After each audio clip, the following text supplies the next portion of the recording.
Hello student. तो हम लोग chapter 5 different kind of material उसका आगे कंटिन्यू करेंगे। फर्स्ट टॉपिक है एसिड रेन।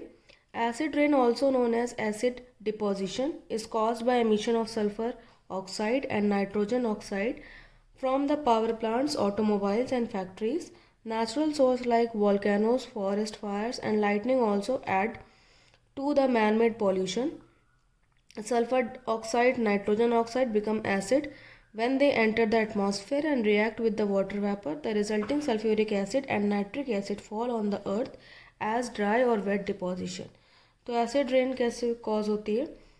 जो फैक्ट्रीज होती हैं, डिफरेंट पावर प्लांट्स होते हैं, ऑटोमोबाइल्स होते हैं, वहाँ से क्या होता है कि नाइट्रोजन डाइऑक्साइड और सल्फर डाइऑक्साइड रिलीज होते हैं एटमॉस्फेयर में।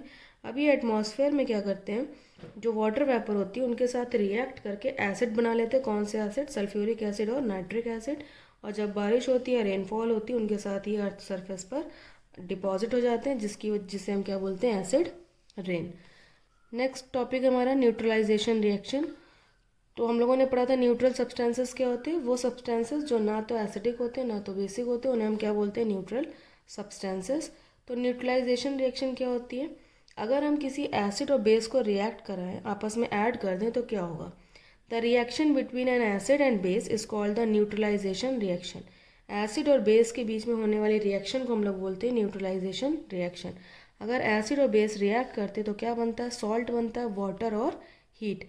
तो इस रिएक्शन में होता क्या है, जो एसिड होता है वो बेस के इफेक्ट को ख़त्म कर देता है और बेस जो होते हैं वो एसिड के इफेक्ट को ख़त्म कर देते हैं। तो ना तो वो सॉल्यूशन एसिडिक रह जाता है, ना तो वो बेसिक रह जाता है। तो neutralisation reaction is the reaction between an acid and base.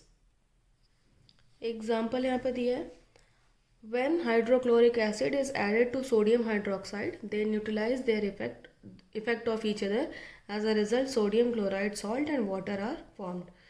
तो यहाँ पर देखिए, हाइड्रोक्लोरिक एसिड और सोडियम हाइड्रोक्साइड, एक एसिड और एक सॉल्ट है, उनके बीच में रिएक्शन हो रहा है।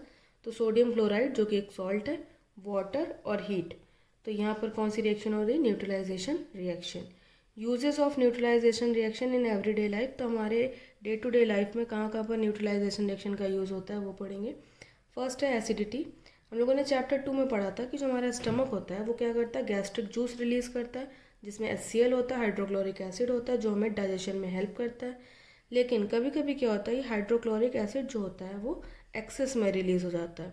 ठीक, तो वो क्या कॉज करता है? Acidity. But the excess of hydrochloric acid cause a painful condition called the acidity. तो हाइड्रोक्लोरिक एसिड एक्सेस में रिलीज हो जाता है, जिससे क्या होता है? एसिडिटी होती। तो उस एसिडिटी को के इफेक्ट को कम करने के लिए हम क्या यूज़ करते हैं? एंटासिड्स।